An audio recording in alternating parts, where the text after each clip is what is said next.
Mesdames et messieurs, bonsoir et bienvenue à cette session d'information sur la FM Télévision.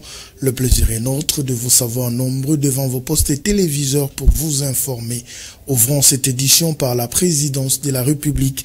Le chef de l'État a procédé ce mercredi au lancement de la matinée de l'emploi avec l'Office national de l'emploi.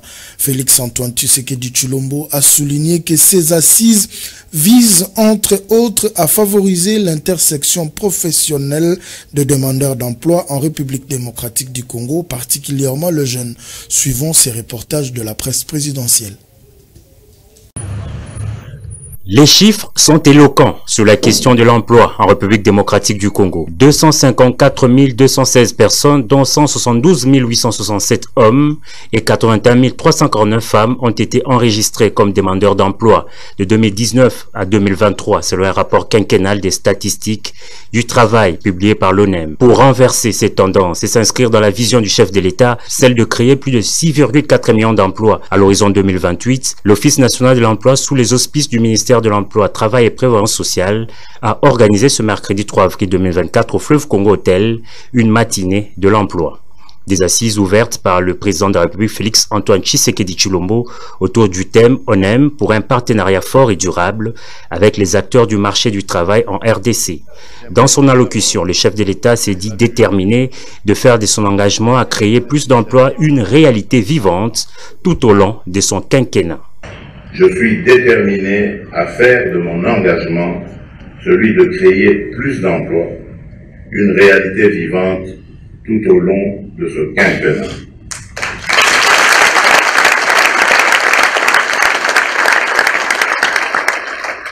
Et pour ce faire, je compte sur l'implication et l'adhésion de toutes les parties prenantes pour relever ce grand défi. L'intérêt particulier que j'accorde à cette question justifie à lui seul ma présence en ces lieux à l'occasion de cette matinée de l'emploi.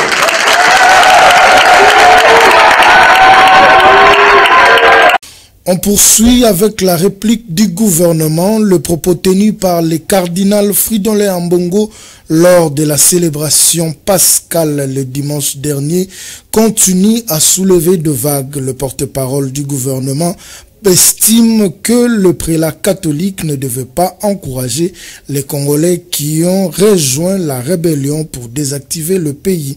Suivez Patrick Mouyaya dans cet extrait choisi par Rit Dinanzei.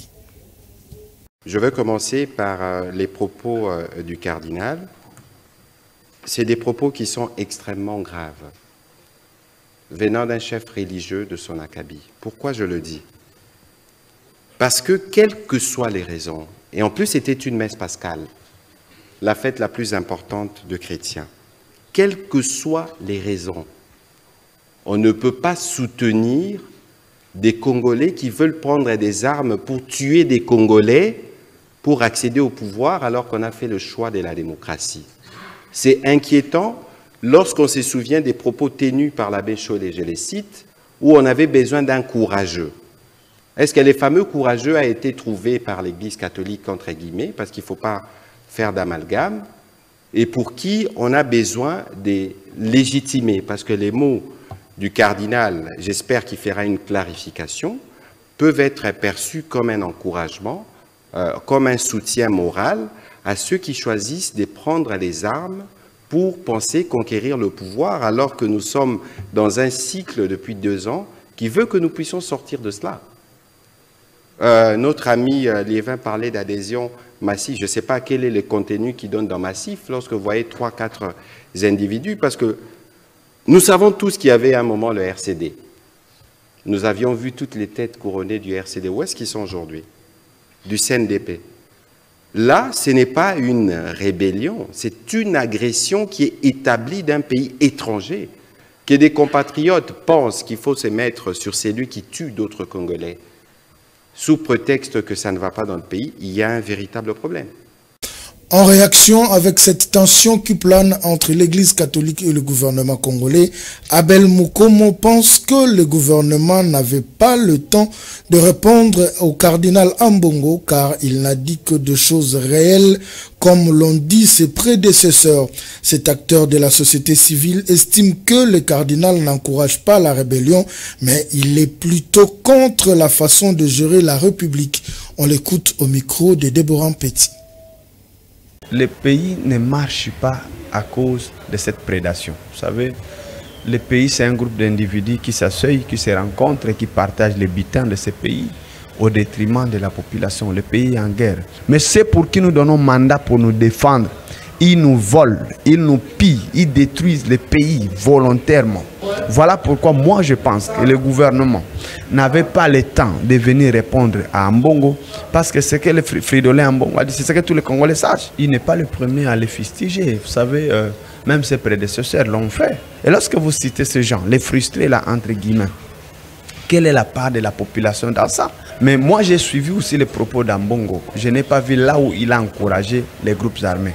Mais seulement il a soulevé un fait que c'est la mégestion en fait de la politique qui donne la frustration aux autres et qui pousse ces autres à la rébellion. Ça ne veut pas dire encourager. Je ne sais pas si ils ont compris ça aussi dans le même langage, dans le même sens que moi. Parlons à présent du prochain gouvernement. 2 jours après la nomination du Premier ministre Judith Tuluka Souminois comme chef du gouvernement, elle s'est déjà mise au travail. Le nouveau locataire de la primature a eu un huis clos strict ce mercredi 3 avril à l'hôtel du Fleuve avec Augustin Kabouya pour discuter autour de la formation du nouveau gouvernement. Plus de détails dans cet élément de Déborah Petit. Cette rencontre qui n'a pris qu'une heure, dit-on, a été essentiellement consacrée à la formation du nouveau gouvernement qui sera dirigé par Judith Tuluka. La première ministre compte aller vite pour former son équipe gouvernementale et se mettre au travail afin de matérialiser la vision du chef de l'État. Cette tâche en apparence simple pourrait se révéler hardie pour Judith Tuluka qui va devoir faire preuve de ses capacités pour surmonter tous les problèmes majeurs qui perturbent la population. Soulignons que le 26 mars dernier, le formateur Augustin Kabouya avait bouclé sa seconde mission qui lui était confiée par le président de la République, dont les rapports étaient déposés auprès du chef de l'État et cela a débouché sur la nomination de Judith Tuluka en qualité de première ministre. Déjà sur la toile, plusieurs propositions envoyées en direction de la toute première femme à occuper le poste de premier dans l'histoire du pays lui suggèrent d'être très rigoureuse, non pas seulement dans le choix des membres de son gouvernement, mais aussi dans l'application du programme qu'elle va défendre devant le Parlement. Dans le même registre, 64 ans après l'indépendance de la République démocratique du Congo, voilà enfin une femme à la tête de la primature. C'est une première. Gilit Bouzitou s'est dit content de cette nomination. Ce cadre du parti UPR demande à la population d'accompagner le Premier ministre Judith Tuluka car il est convaincu qu'elle peut faire quelque chose de bien pour la République. Il le fait savoir au micro de Déborah Petit. On ne peut qu'être content déjà par le risque qu'a pris le chef. 64 ans après l'indépendance, nous sommes, je pense, si tout va bien, au 30e gouvernement depuis notre accession à l'indépendance. Donc c'est très très bien dans une situation, dans un contexte de guerre où le pays est vraiment agressé, prendre ces risques-là de mettre une femme, même si moi je ne vois pas ça de la même façon, mais parlons quand même comme les autres nous imposent ces débats. Mettre une femme à la tête de l'exécutif, c'est vraiment une très très bonne chose et je suis très content pour lui, pour le chef et pour le peuple congolais. Quand vous avez quelqu'un qui pilote votre pays, pilote l'exécutif, il gère les pays au quotidien, on ne peut que l'accompagner et je pense que la population congolaise a intérêt, il a vraiment l'obligation d'accompagner Maman Judith. Je suis vraiment convaincu qu'elle peut faire quelque chose de bien pour le pays. Déjà à la sortie de son audience avec le président de la République, elle était très claire en disant que ses priorités étaient le social, mais surtout la sécurité. Comme je venais de dire tantôt là, que quand on n'a pas la sécurité, le pays n'avance pas. On ne peut pas parler de développement sans sécurité, on ne peut pas parler de paix sans sécurité. Je pense, à mon humble avis, que la sécurité sera notre premier pilier, notre première motivation. Et après, s'en suivra d'autres choses. Mais je suis sûr et certain, je demande à la population une fois de plus d'accompagner ces dames. Parlons de la police nationale à présent. L'insécurité qui sévit à Kinshasa préoccupe les députés provinciaux de la capitale qui sont allés voir le commissaire provincial de la police ville de Kinshasa, le général Blaise Kilimbalimba. Les échanges ont tourné autour de voies et moyens qui peuvent être mis en place pour mettre fin à l'insécurité dans la capitale. Le patron de la police a montré dans cette initiative la volonté de collaborer avec les élus de Kinshasa. On le suit. J'ai été bien honoré par les honorables députés provinciaux qui se sont déplacés et exprimé les soucis de la population qui les représente. Et cette population qui est aussi notre patron, nous la police. Nous avons eu donc des entretiens autour de toutes ces questions et nous avons rassuré des réalisations de la police. Beaucoup de ces criminels sont déjà en prison, d'autres sont en route vers la prison et d'autres les seront par l'opération Panthère Noire qui consiste tout simplement à cibler selon les fichiers tous les délinquants qui s'affichaient tels et qui sont connus par leurs adresses et même les itinéraires qu'ils empruntent. Et ceci concernera aussi les bandits à main armée qui bénéficient de la collaboration des autres pour qu'ils soient mis dans un même sac. Nous leur avons parlé de ce dont nous avons besoin. Les moyens légaux, il y a des lois qui doivent être rapidement revues et ils ont les édits à faire qui vont nous accompagner. Il y a les infrastructures d'hébergement des criminels qui doivent être aussi réaménagées pour l'efficacité de notre travail. Les forces du progrès tient Mordicus à collaborer avec la police pour traquer les inciviques et la lutte contre les embouteillages et autres antivaleurs.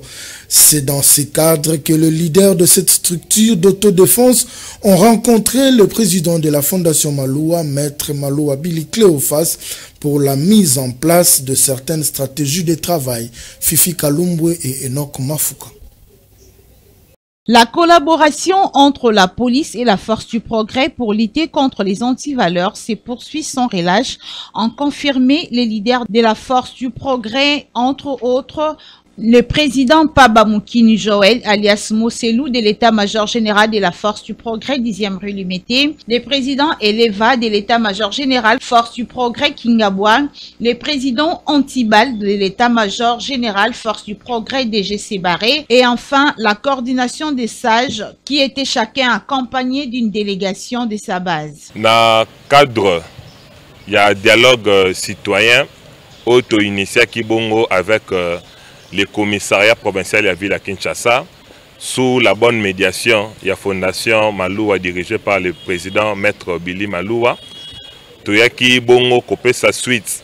Na première réunion de cela qui n'a général Blaise Kilimbalimba Zali bon en charge de la ville à Kinshasa pour asseoir la stratégie il y a l'opération aux forces du progrès qu'on menait pour accompagner le combat et l'insécurité dans la ville à Kinshasa et surtout lutte contre les embouteillages. Mais je suis remercier le général Blaise Kilimbalimba pour la disponibilité de travail dans les citoyens pour la ville à Kinshasa. Premièrement, nous avons maître Billy Maloua parce que c'est un père qui a aligné jeunesse et boosté jeunesse et Kendeliboso. Et rendez-vous à l'élo, ils allaient deuxième rendez-vous. Peut-être que Mbala-Liboso, Monaki, tous ensemble, na général Kilimbalimba, na papa Nabiso Yaliloba, tous ensemble pour harmoniser ensemble, neni nitokoki ko sunga police Nabiso. Parce que biso na bino tebi que non police na moya lelo effectif ezamuke.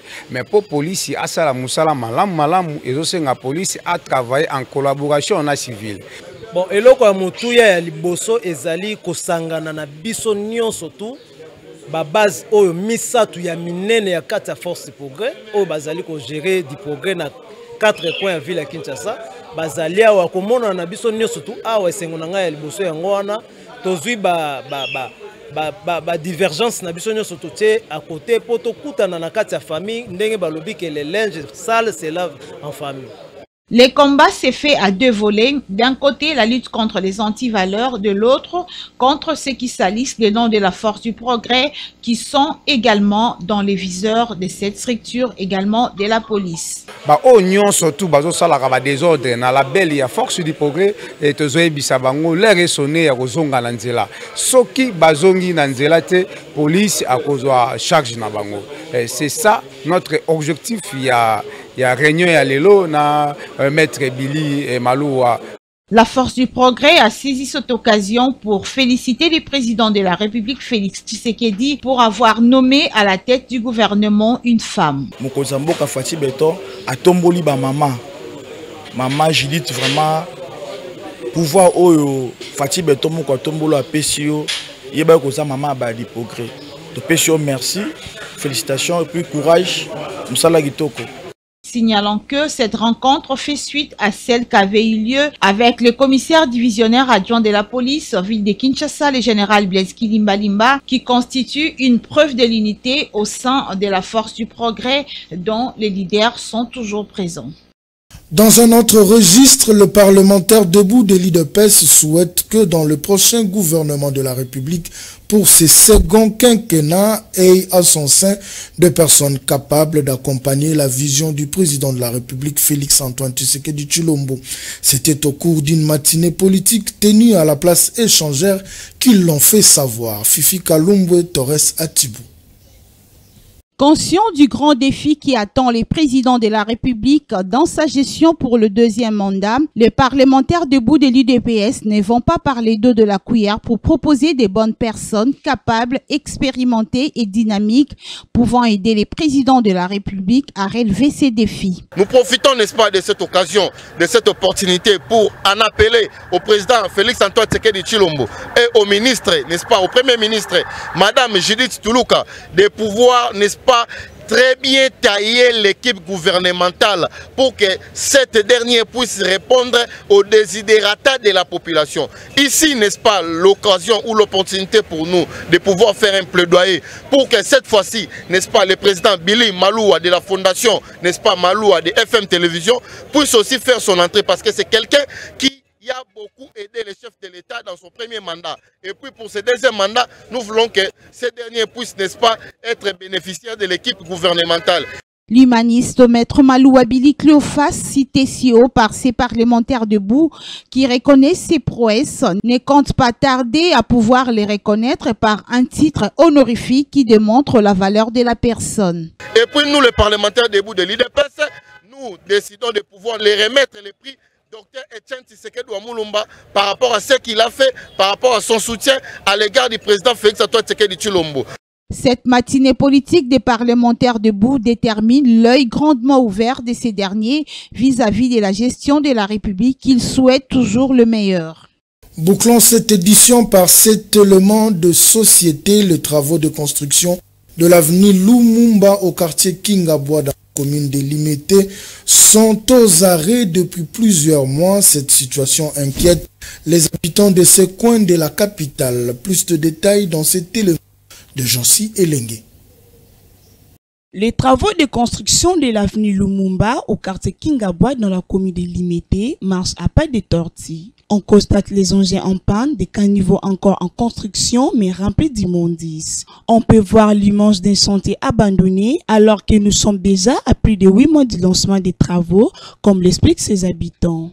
Banda babandi musala eloko moko te ezobeba kaka ba mapango ezobeba tala ndeti lopango eza na ngambo lopango mai bana batamikie nini batifoi di maladie ebele Kingabwa ekoma chantier bana musala terrasse esilaka te Kingabwa ekoma chantier mai pasi nzela lekaniza te olati lipapo bimanzelani todinda chaque jour banda misala baba banda ya kotimola awa pape silaka te ebanda misala banda 7e mois ti toza na mwani toza deja na février mars awa deja ngo toleki tozokenda kaka musala silaka te ebongaka bosali musala bosisi après boye kotumola donc bazotumola kaka bazotumola kaka ti baye kokoma kotoyo donc nde naza boye nde ozomona mayo oyo tala bana mayo ndenge eza soki mbula ebeti ekotelanga ntina ndako ntina bachambre donc bafulu banini ezokota donc moyen te. D'autres, par ailleurs, évoquent les conséquences causées par le ralentissement de ces travaux, à savoir le manque d'eau, car plusieurs sauteries de la régie des eaux ont été bougées lors de ces travaux. Mais aussi la difficulté pour joindre les lits d'occupation, surtout quand il pleut. Ces eaux stagnent sur l'avenir et rend impraticable ces tronçons. Nous en appelons aux autorités de la République d'avoir un œil regardant sur l'exécution de ces travaux, car la population de ces coins de la capitale souffre pour vaguer à leurs occupations. Mesdames et messieurs, c'est par ici que nous mettons un point final à cette session d'information sur la FM Télévision. Portez-vous bien chez vous.